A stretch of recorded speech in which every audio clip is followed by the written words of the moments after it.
Oh, Shannon, there is new reaction this morning after North Korea tests yet another provocative action by testing another missile.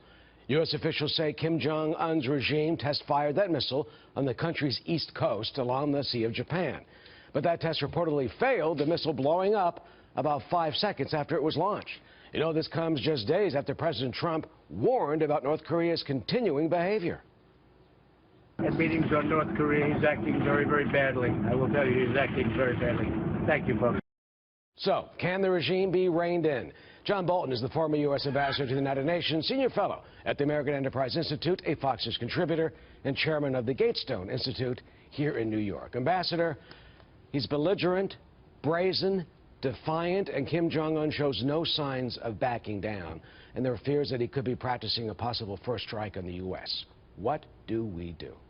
Well, and I'd add irrational to that. Even though this test appears to have failed, you know, U.S. rocket scientists in the 1950s used to say when our Vanguards and Jupiter Cs were blowing up on the launch pads that they were 90% successes because they learned from their failures.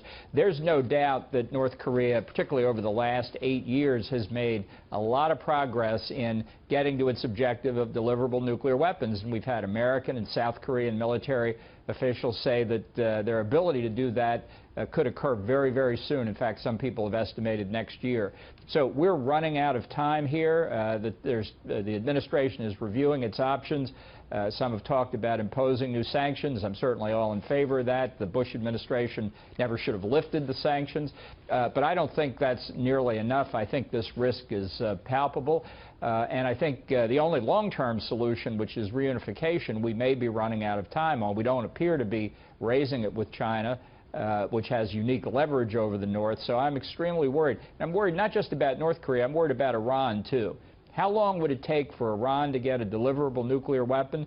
Roughly 1 day after North Korea gets it. Yeah, they're apparently working together. You mentioned the administration of Rex Tillerson's meeting in Beijing. Do you think the Chinese will finally play ball? I mean, they have not done enough through all these years. The president's been very critical of them. 90% of the foreign trade, including the oil, they did suspend the coal. But, you know, they could turn the lights off in Pyongyang if they want, and they haven't done that. Yeah, there are reports North Korea is just selling its coal into China through a different route. Chinese have been playing a double game on this for 25 years, saying we want negotiation, also saying they don't want North Korea to have a nuclear weapons capability because it would destabilize Northeast Asia.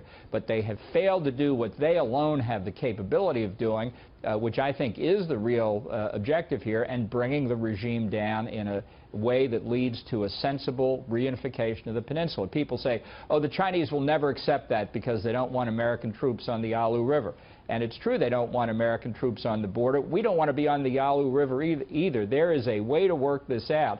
But it's not to talk about restraining North Korea's nuclear weapons program. It's to talk about ending North Korea through cooperation between the United States, China, Japan, South Korea. Well, they didn't even go that far. I mean, they just wanted us to not have military exercises in exchange for a freeze. I mean, what type of deal is that? Well, forget it. That's no deal at all. And that's why I think we've made mistakes these past 25 years. We've been trying to negotiate with North Korea. We've promised them economic advantages. We've even, under the Clinton administration, promised them nuclear reactors. None of it's worked, and there's no evidence that after 25 years of failed negotiation, year 26 would bring a different result. So I think Secretary Tillerson was exactly right in his visit to South Korea to say negotiation's not the answer here. Negotiation with North Korea. We've got to get to China. We've got a very limited amount of time. And I just underline again, whatever North Korea can do in a year or 2 years or 3 years, Iran will be able to do it immediately. Yeah, and finally, look at this belligerent language by Kim Jong-un. This is his New Year's message, quote, "We conducted the first H-bomb test firing of various means of strike and nuclear warhead tests successfully to cope with the imperialist nuclear war threats," that's us, "and entered into the final stage of preparation for the launch of intercontinental ballistic missile. We must put an end to the moves for aggression and intervention by foreign forces, including the United States, that is occupying South Korea." So finally, Ambassador, it seems their view of us occupying South Korea, we've got 28,000 troops, potentially they could be in danger. Well, I think that goes to the irrationality of the regime. Look, this kind of rhetoric is second nature to them. They've got playbooks made up of it. Next we'll hear about a sea of fire rolling across the peninsula.